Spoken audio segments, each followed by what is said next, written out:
Doctor Sunitha. నేను ఒక senior consultant radiation ఆంకాలజిస్ట్గా యశోద హాస్పిటల్ హైటెక్ సిటీ బ్రాంచ్లో వర్క్ చేస్తున్నాను. లాస్ట్ 25 ఇయర్స్గా నేను ఈ రేడియేషన్ ఆంకాలజీ ప్రాక్టీస్లో ఉన్నాను. ఎంఆర్ లినాక్ అనేది ఒక అధునాతనమైన మెషిన్ అనమాట. లేటెస్ట్ అడ్వాన్సెస్ ఇన్ రేడియేషన్ ఆంకాలజీలో రేడియేషన్ ట్రీట్మెంట్కి సంబంధించిన చాలా అడ్వాన్సెస్ వచ్చాయి. వాటిల్లో ఎంఆర్ లినాక్ అనేది చాలా చాలా చాలా బెస్ట్ మెషిన్గా మనము చూస్తూ ఉన్నాం. ఇది అసలు రేడియోథెరపీ ఇచ్చినప్పుడు మనము మామూలుగా పేషెంట్స్ని వింటూ ఉంటే కనుక వాళ్ళ బాధలు, అంటే ట్రీట్మెంట్ అయిపోయిన పేషెంట్స్ని వాళ్ళ బాధలు అవి, వాళ్ళ కంప్లైంట్స్ అవి వింటూ ఉంటే అబ్బా, రేడియేషన్ అంటేనే ఇంత భయంకరమైన ట్రీట్మెంటా, దీనివల్ల ఇన్ని సైడ్ ఎఫెక్ట్స్ ఉంటాయా, ఇది అనేది మనకు చాలామంది పేషెంట్స్ వాళ్ళ ఫాలోఅప్స్ వింటూ ఉంటాం చెప్తూ ఉంటే. అంటే ఎస్పెషలీ మనకు ఈ గైనిక్ క్యాన్సర్స్ కానీ అంటే ఇండియాలో ఇంకా మనకు ఉమెన్లో గైనిక్ క్యాన్సర్సే ఎక్కువగా కనిపిస్తున్నాయి. అంటే సర్వైకల్ క్యాన్సర్ కానీ, లేకపోతే ఎండోమెట్రియల్ క్యాన్సర్ అంటే యూటరస్కి సంబంధించిన క్యాన్సర్స్ కానీ, ఆ తర్వాత మెన్లో చూసుకుంటే కనుక హెడ్ అండ్ నెక్ క్యాన్సర్స్ ఇవి. సో వీటిల్లో అంటే ఒక 100 పేషెంట్స్ క్యాన్సర్ పేషెంట్స్ని తీసుకుంటే 95% ఆఫ్ ద పేషెంట్స్కి ఎప్పుడో ఒక టైంలో ఏదో ఒక రకంగా మనము రేడియోథెరపీ అనేది ఇవ్వాల్సి వస్తుంది. ఆ రేడియేషన్ ఇచ్చిన పేషెంట్స్ వీళ్ళు కొన్ని సంవత్సరాల తర్వాత, అంటే ఇమీడియట్గా ట్రీట్మెంట్ జరుగుతున్నప్పుడే కాకుండా కొన్ని సంవత్సరాల తర్వాత, అంటే 5 సంవత్సరాలు 10 సంవత్సరాల తర్వాత కూడాను వీళ్ళకి చాలా సైడ్ ఎఫెక్ట్స్ వస్తూ ఉంటాయి. వాటిలో ఎస్పెషల్లీ ఉమెన్లో తీసుకుంటే కనుక బ్లీడింగ్ అవ్వటం, అంటే మోషన్ ద్వారా, అంటే మనకు నార్మల్గా మలం రావాల్సిన దాంట్లో నుంచి రక్తం పడుతూ ఉండడం, యూరిన్కి వెళ్తే రక్తం పడుతూ ఉండటం, ఎప్పటికీ కడుపు నొప్పి అనేది, తర్వాత కడుపులో ఏదో పిసికేసినట్టుగా కనిపించడం అనేది ఇది కామన్గా మన గైనిక్ క్యాన్సర్ పేషెంట్స్ ప్రెజెంట్ చేస్తున్న కంప్లైంట్స్. ఆ తర్వాత head and neck cancer patients తీసుకోండి, వాళ్ళల్లో అసలు నోరంతా పోవడము, తర్వాత స్కిన్ అంతా నల్లగా కమిలిపోవడము, ఇలాంటి సైడ్ ఎఫెక్ట్స్.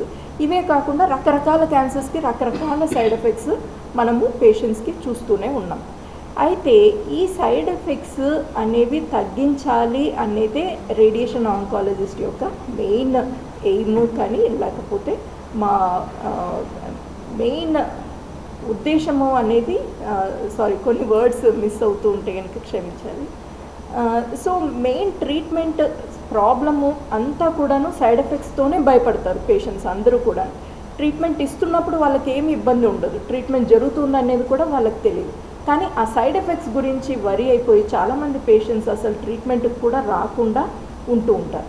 ఇలాంటి పేషెంట్స్లో సైడ్ ఎఫెక్ట్స్ ఎలా తగ్గించాలి అనే దాని మీద చాలా చాలా టెక్నాలజికల్ అడ్వాన్సెస్ వచ్చాయి. వాటిల్లో ఇప్పుడు ఇండియాలో ఫస్ట్ టైం మనకు ఎంఆర్ లినాక్ అనేది ఒక అధునాతనమైన మెషిన్ అన్నమాట. ఈ మెషిన్ మనకు ఈ హైటెక్ సిటీలో యశోద హాస్పిటల్లో తీసుకొని రావటం జరిగింది. ఈ మెషిన్ యొక్క మెయిన్ ఉద్దేశం ఏంటి అని అంటే సైడ్ ఎఫెక్ట్స్ తగ్గించాలి. ఎలా తగ్గిస్తుంది అనేది ఇంపార్టెంట్. నార్మల్గా మనము రేడియేషన్ పేషెంట్స్ ట్రీట్మెంట్ ఎప్పుడైతే వాళ్ళు స్టార్ట్ అవుతుందో, సపోజ్ ఒక సర్వైకల్ క్యాన్సర్ పేషెంట్ ట్రీట్మెంట్ చూస్తే వాళ్ళు ట్రీట్మెంట్ స్టార్ట్ అయిన తర్వాత, అంటే ఒకసారి ప్లానింగ్ అవుతుంది, అదే ప్లాన్ తోటి మొత్తం ట్రీట్మెంట్ అంతా కూడాను ఎండ్ అయిపోతుంది. కానీ ఈ అడాప్టివ్ థెరపీస్ అనేవి వచ్చిన తర్వాత, ఈ ఎంఆర్ లినాక్లో కానీ వేరే అదర్ మెషిన్స్లో కానీ అడాప్టివ్ థెరపీ అనేది వచ్చిన తర్వాత మనకు ఎవ్రీడే ట్రీట్మెంట్ ముందర స్కానింగ్ చేయటం, అంటే ఎంఆర్ఐ స్కాన్ చేయటం. ఆ స్కానింగ్ కూడాను నార్మల్గా ఎంఆర్ఐ అయితే మనకు దాదాపుగా 1 అవర్ పడుతుంది. ఆ 1 అవర్ కాకుండా ఇది ఒక 5 నిమిషాల్లో మాత్రమే మనకు కంప్లీట్గా, మనకి ఎక్కడైతే ట్రీట్మెంట్ అవసరమో ఒక 5 నిమిషాల్లో మనకు స్కాన్ అనేది కంప్లీట్ చేస్తుంది. ఆ స్కాన్ చేసిన తర్వాత ఆ రోజు ట్రీట్మెంట్ ఉన్న ఆర్గన్స్, ఎందుకంటే ఇవంతా కూడాను ఎల్డర్లీ పేషెంట్స్ ఉంటాయి, ఒక్కొక్కసారి రెక్టంలో గ్యాస్ అంతా వచ్చేసి ఉంటుంది, అది చాలా ఉబ్బి ఉంటుంది. అది తర్వాత వెళ్ళి మన ప్రాస్టేట్లో కానీ, లేకపోతే కనుక సర్వీక్స్లో కానీ, వీటన్నిటిలో కూడాను ఈ ఆర్గన్స్ అంతా కూడా డిస్ప్లేస్ చేసి ఉంటాయి. వీటిని కవర్ చేయడానికి మేము మామూలుగా ఏం చేసేవాళ్ళం, ఎక్కువ ఏరియా ట్రీట్ చేస్తూ రేడియేషన్ ఇచ్చేవాళ్ళం. ఇప్పుడు ప్రిసైజ్డ్గా ఎక్కడైతే ట్యూమర్ కనిపిస్తుందో అక్కడ మాత్రమే ఆ ట్యూమర్ని మాత్రమే లొకేట్ చేసి దానికి మాత్రమే రేడియేషన్ వెళ్ళేటట్టుగా ప్లానింగ్ చేయడానికి ఈ ఎంఆర్ఐ మెషిన్ మనకు చాలా ఉపయోగపడుతుంది. ఏం చేస్తుంది అని అంటే స్కాన్ ఇందాక చెప్పినట్టు ఒక 5 నిమిషాల్లోనే స్కాన్ మనకు వచ్చేస్తుంది.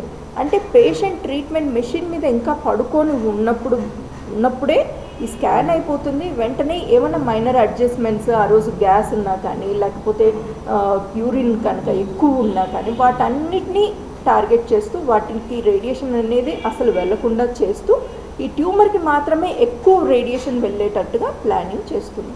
దీనివల్ల మంచి సర్వైవల్ రేట్స్ కనిపిస్తున్నాయి. ఆ తర్వాత మళ్ళీ సైడ్ ఎఫెక్ట్స్ కూడా బాగా తగ్గాయి. ఈ లాస్ట్ 2 ఇయర్స్లో మేము దాదాపుగా 500-600 మంది పేషెంట్స్ని ఈ మెషిన్ మీద ట్రీట్ చేయడం జరిగింది. ఈ ట్రీట్మెంట్ మనకు ఎంత బాగా రిజల్ట్స్ ఇచ్చింది అని అంటే ఈ రిజల్ట్స్ని మేము మా ఏమంటారు ఆంకాలజీ సమ్మిట్స్ అనేసి ఉంటాయి. అంటే డిఫరెంట్ ప్లేసెస్లో ఈ ఎంఆర్ఐ మెషిన్ అనేది చాలా తక్కువ ప్లేసెస్లో ఉంది. ఇండియాలో ఫస్ట్ ఎంఆర్ఐ మెషిన్ మన దగ్గరే స్టార్ట్ అయింది. ఇంకా రీసెంట్గా ఎక్కడో 1-2 కొత్తగా ఆర్డర్ చేశారు. ఇంకా ఎక్కడ కూడాను ఫంక్షనల్ కాలేదు.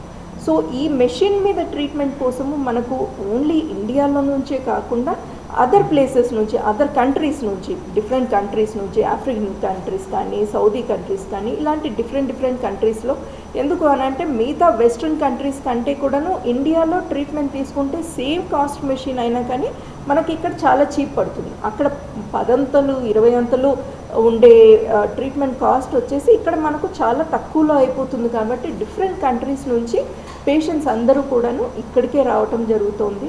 ఈ ట్రీట్మెంట్ ఇంత సక్సెస్ఫుల్గా జరగటము, సైడ్ ఎఫెక్ట్స్ అనేవి ఇంత తక్కువగా ఉండటము, వాళ్ళందరూ కూడాను అంటే చాలా మంచి రివ్యూస్ ఇవ్వటం వల్ల ఆల్ ఓవర్ ద వరల్డ్ ఇండియాలో ఇప్పుడు మన సెంటర్ ఈ ఎంఆర్ఐకున్న మన సెంటర్ ఏదైతే ఉందో హైటెక్ సిటీలోని యశోద హాస్పిటల్లో ది నంబర్ 1 హాస్పిటల్గా సెంటర్గా గుర్తించడం జరిగింది.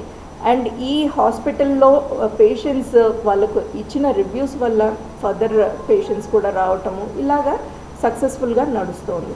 అండ్ మనం పెట్టిన రిజల్ట్స్ ఏవైతే ఉన్నాయో మన పేషెంట్స్వి అంటే మా పేషెంట్స్ మేము ఎంతమందిని ట్రీట్ చేసాము, వాళ్ళల్లో ఎంతవరకు మేము సైడ్ ఎఫెక్ట్స్ తగ్గించగలిగాము, ఇదంతా కూడాను ఆ డేటా అంతా కూడాను వెస్ట్రన్ కంట్రీస్లో ప్రజెంట్ చేస్తే మిగతా కంట్రీస్ అందరూ కూడాను ఎంత బాగా జరుగుతుంది ఈ సెంటర్లో. ఎందుకంటే బయట కంట్రీస్లో ఒక్కొక్క పేషెంట్కి ట్రీట్మెంట్ చేయాలంటే 10 రోజులు 15 రోజులు ట్రీట్మెంట్కి టైం తీసుకుంటారు. అపాయింట్మెంట్స్ ఇవి అన్నీ కూడాను ఒక డాక్టర్ అపాయింట్మెంట్ దొరకాలి అంటే కూడాను కొన్ని నెలలు వెయిట్ చేయాల్సి వస్తుంది. అంత అంటే కష్టమైన పరిస్థితి.